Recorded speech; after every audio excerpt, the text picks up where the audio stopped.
আমার বোন ওখানে খাবারের প্লেট সাজিয়ে আপনার মুখের সামনে ধরলো, আপনার পোষালো না, আপনি ঘরে এসে মুড়ি বাতাসা খাচ্ছেন। অপমানের ভাত, তাই না?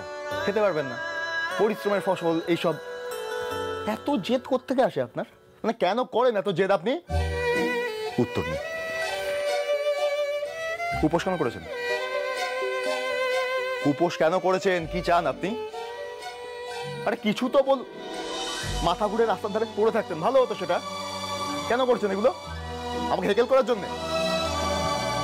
স্যার, আমি তো বলিনি আপনাকে যে আমার পেছন পেছন যেতে। আপনি গেলেন কেন? সেই তো, আমি গেলাম কেন? বেশ হতো রাস্তার ধারে মাথা ঘুরে পড়ে থাকতো একদম। না না না, সেটা তো আপনার ভালো লাগতো না। তাহলে তো এই ব্যাপারটা হতো না। না তাহলে আপনাকে যখন রাস্তার ধারে লোকজন দেখতো মাথা ঘুরে আপনি পড়ে আছেন, 10টা লোক আমাদের বাড়িতে আসতো, এসে বলতো যে আরে আপনাদের বাড়ির বউ আপনারা কিছু খেতে দেন না, রাস্তার ধারে এরকম মাথা ঘুরে পড়ে আছে, এইটার জন্য করেছেন? আসছেন কেন? আপনি বড্ড ছেলে মানুষ স্যার। কি বলতে কি চাইছিলেন? আপনি কি মজার দেখুন, আপনার রাগ হয়েছে অন্য কারণে, আর আপনি একটা অন্য কারণ দেখিয়ে আমাকে বকাবকি করেই যাচ্ছেন। আসলে কি জানেন তো, আসলে আপনার বিদেশ না যাওয়ার সাথে যে আমি জড়িয়ে আছি এটা আপনি মেনে নিতে পারছেন না। আমার ডাকে মহেশ্বর আপনার যাওয়াটা আটকে দিয়েছেন, এটা আপনি কিছুতেই মানতে পারছেন না। কেন করলেন আমার উপকারটা? কেন করলেন? উপকারটা না করলে তো ভালো সাজছেন, তাই তো? ভালো সাজছেন তো? কোন লাভ হবে না। আপনি যদি ভাবেন এইগুলো করলে আমার মন গলবে, পারবেন না। আপনার কি মনে হয় আপনার এই উপকার টুপকার এগুলোর জন্য, কিঞ্জলের জন্য আমার ভেতরে যে ক্ষত তৈরি হয়েছে সেগুলো আপনি ভরাট করতে পারবেন? আর হ্যাঁ, আমার অস্বস্তি হচ্ছে আমার অস্বস্তি, যার জন্য আমার ভাই হারিয়ে গেছে। সেই ভাগ্যের পরিহাসে আমাকে তার কাছে ঋণী হয়ে থাকতে হচ্ছে। না পারছি আমি মাকে ছেড়ে যেতে, আর দয়া করে গিলতে হচ্ছে আমাকে, আপনার এই গিলতে হচ্ছে। না হয় গিললেন। আপনি তো প্রত্যেকটা দিন অনেক কিছুই গিলছেন স্যার। মানে আমাকে মেনে নিতে হচ্ছে, আমাকে সহ্য করতে হচ্ছে, আবারও না হয় আপনার কি যেন বললেন, উপকার। আপনার কথায় আমার এই উপকারটাও সহ্য করে নিলেন। কষ্ট হোক, অস্বস্তি হোক, তবুও তো মায়ের কাছে থাকছেন, মায়ের কোল থেকে তো দূরে যেতে হচ্ছে না। এটাই কি অনেক নয়? একদম বড় বড় কথা বলবেন না তো। আপনি বড় বড় কথা না আমার একদম সহ্য হয় না। এখন দেখলি বড় বড় কথা বলবেন। আপনার মুখ দেখলেন না আমার কিঞ্জলের কথা, আমার মায়ের জেলে যাওয়ার কথা, আমার বাবার অপমানের কথা সবটা মনে পড়েছে। তাহলে দেখবেন না স্যার, যদি আমার মুখ দেখলে আপনার কষ্ট হয় আর মুখ না দেখলে কষ্ট কমে, তাহলে সেটাই হোক না। আমার মুখের দিকে তাকাবেন না। তবুও আরো একবার একই কথা বলি আপনাকে, আমি নির্দোষ, আমি কোনো দোষ করিনি। আমি এই পরিবারের মঙ্গল ছাড়া কখনো কিচ্ছু চাইনি।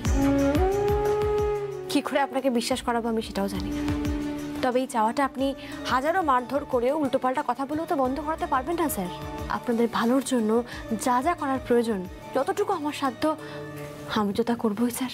এই শুনুন, ভবিষ্যতে কোনোদিন আমার কোনো উপকার করার আর চেষ্টা করবেন না।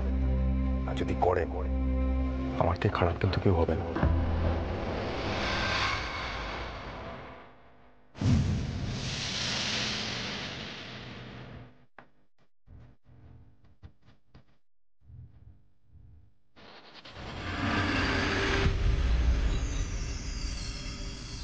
কাল শরীরটা খারাপ হয়ে সব গন্ডগোল হয়ে গেল। ঘুম থেকে উঠতেই পারলাম না তাড়াতাড়ি। কাকা তো চাটা ভালো করে, কিন্তু ঘুগনি না হয়ে সবাই আবার চলে যাবে না তো? হে ভগবান, ও মহেশ্বর, এলাম আমি এলাম।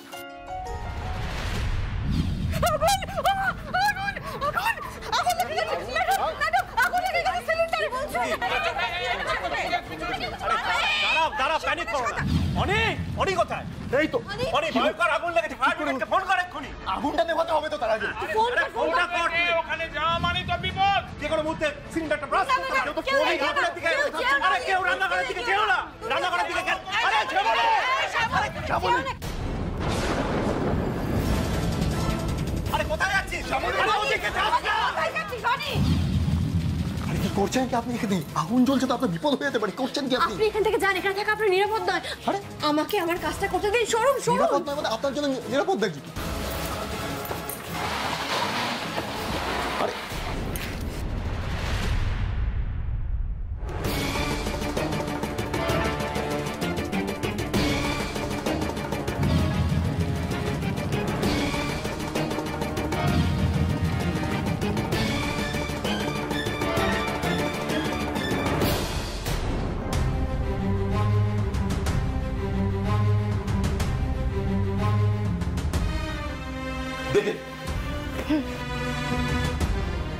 শ্যামলী আগুনটা নিভিয়ে দিল।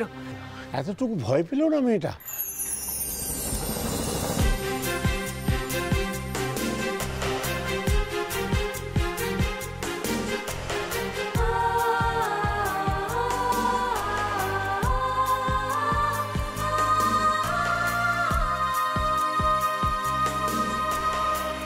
একটা দড়ি। হ্যাঁ হ্যাঁ এই নিন।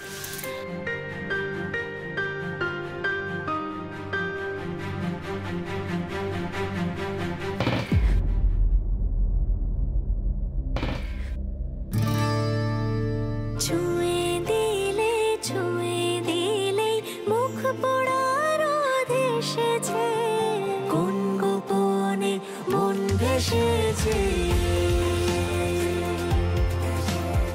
কোন গোপনে মন ভেসেছে। সাবধানে বাবা সাবধানে।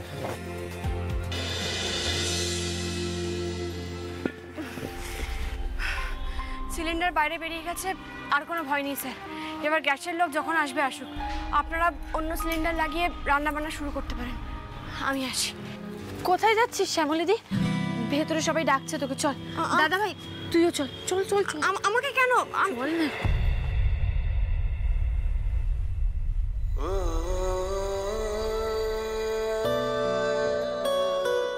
কে এই মহিষী নারী?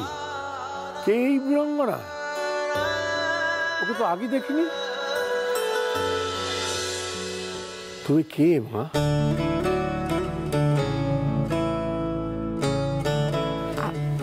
আমি মানে ও অনির বউ। অনির বউ?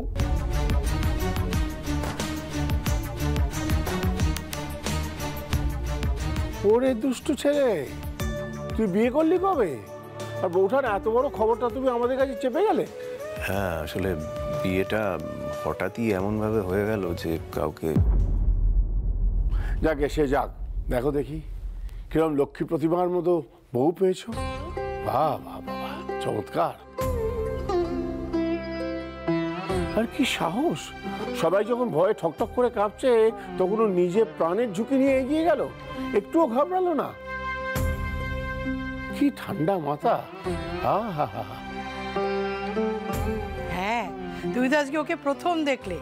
আসলে ও নানান কাণ্ড করে আমাদের নানান বিপদ থেকে বাঁচিয়েছে। সেবার যখন আমাদের ওই আপিস ঘরের চাবিটা পড়ে গেল নর্দমার জালে, আমাদেরকে তো জানো শুধুই হই হল্লা, কারুর তো বুদ্ধি খুলছে না। তখন ও বুদ্ধি করে চুম্বক দিয়ে সেই চাবিটা তুলে দিয়েছে। মেয়ের খুব বুদ্ধি। বাহ, খুব ভালো লাগলো মা তোমাকে দেখে। বুঝলে বৌঠান, এই বউ মাথা ঠান্ডা রেখে তোমাদের সংসারটাকে ধরে রাখবে। শোনো মা, আমি নিজে তোমায় নেমন্তন্ন করে গেলাম। কাল তুমি তোমার স্বামী, শ্বশুর বাড়ির সবাইকে নিয়ে আমার বাড়িতে আসবে। আরে তোমার ননদের বিয়ে বলে কথা। আসলে যাবে যাবে যাবে যাবে, আমরা সবাই যাব। ব্যাস, আমি নিশ্চিন্ত হলাম। আসি তাহলে। হ্যাঁ, আসি আসি।